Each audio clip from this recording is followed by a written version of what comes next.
plus de 40 dénonciations de faits ont été adressées au procureur de la République chargé des pôles économiques et financiers de Bamako, de Caille et de Mopti.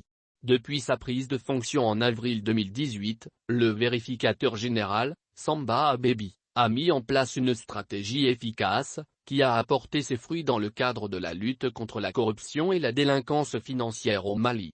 Il s'agit de mettre un accent particulier sur la vérification de performance, le suivi des recommandations et l'évaluation des politiques publiques, sans occulter l'impérieuse nécessité de consolider les acquis des vérifications financières ou de conformité.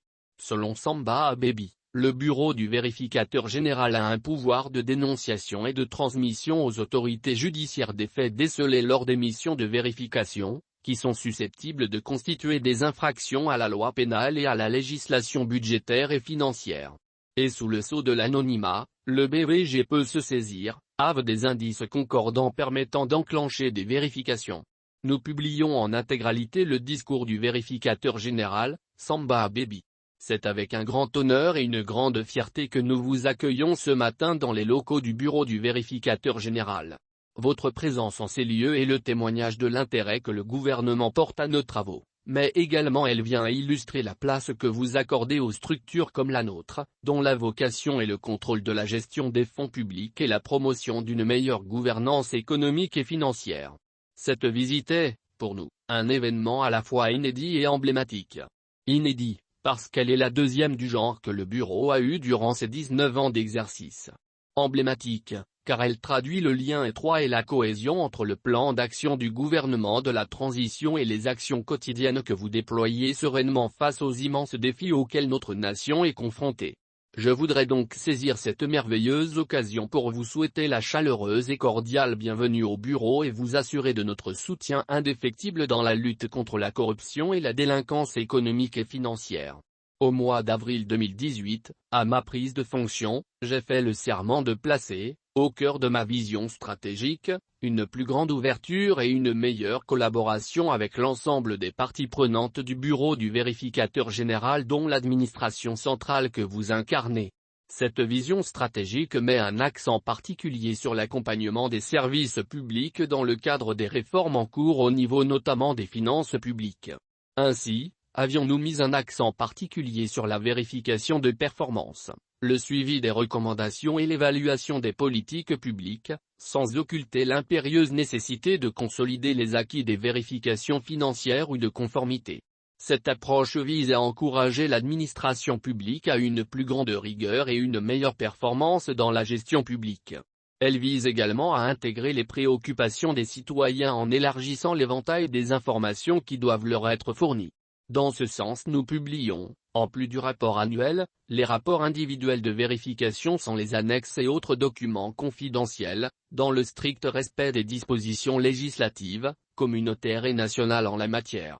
Cette vision prévoit également d'étroites relations de collaboration avec les autorités judiciaires et les acteurs de la société civile.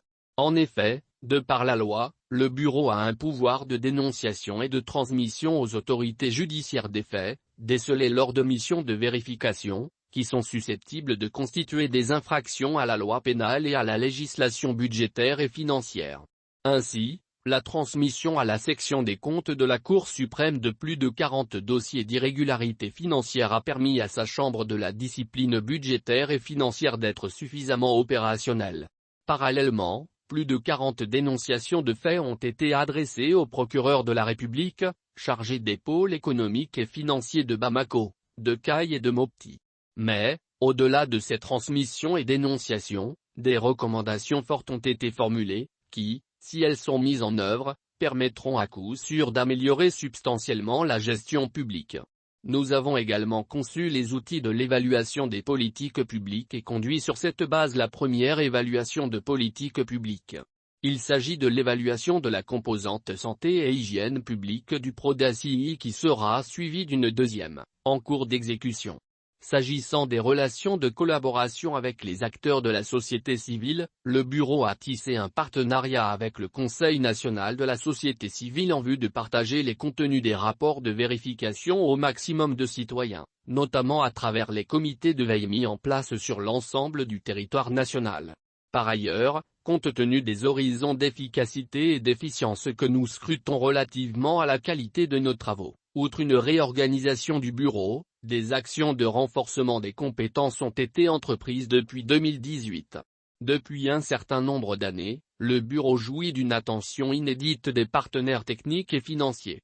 En effet, la coopération canadienne, qui a toujours œuvré pour la consolidation des actions du bureau, a décidé de nous accompagner à travers le projet Redevabilité publique et participation des femmes au Mali, pour un montant de près de 10 millions de dollars canadiens, afin de cultiver notamment la synergie tripartite, pôle économique et financier, société civile et bureau du vérificateur général. Le projet est actuellement dans sa 4e et dernière année d'exécution.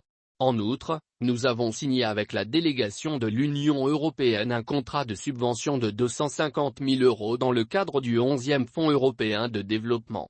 Ce contrat tire également vers sa fin. Dans le même sillage, la Banque mondiale nous accompagne à travers le projet gouvernance du secteur minier et le consortium Banque mondiale, Pays-Bas, Agence française de développement et Suisse avec le projet de déploiement des ressources de l'État pour l'amélioration des services et de riposte locale à la Covid, PEDRA, pour un montant de plus d'1 milliard de francs CFA sur 4 ans. Enfin, les Pays-Bas ont décidé d'appuyer le bureau pour un montant d'environ 230 millions de francs CFA pour une durée de 12 mois à travers un arrangement, signé les 1er et 16 avril 2021. Cependant, le bureau du vérificateur général fait face à des défis majeurs qui ont fait l'objet d'une note soumise à votre haute attention. Il s'agit entre autres, moins du retard dans l'adoption du projet de loi instituant le vérificateur général. La relecture de la loi instituant le vérificateur général pour corriger les faiblesses décelées et renforcer la gouvernance est en instance dans le circuit d'approbation du gouvernement depuis novembre 2019. Moins de l'insuffisance des équipes de vérification présentement au nombre de 12. Il serait souhaitable de ramener ce nombre à 20 équipes au regard des sollicitations croissantes émanant des citoyens, de la société civile et du gouvernement, la nécessité de revaloriser les traitements du personnel qui n'ont pas connu d'évolution de 2004 à nos jours. Cette situation s'est traduite par une baisse d'attractivité de certaines fonctions et une réduction progressive du nombre d'experts de haut niveau postulant au cours des différents processus de recrutement. La réponse appropriée à ces défis permettra de renforcer les capacités opérationnelles du bureau dans l'accomplissement de ses missions. Je voudrais, pour terminer, saluer ces citoyens qui, souvent, sous le sceau de l'anonymat nous saisissent avec des indices concordants permettant d'enclencher des vérifications. Je voudrais également remercier tous les partenaires techniques et financiers qui accompagnent le bureau du vérificateur général.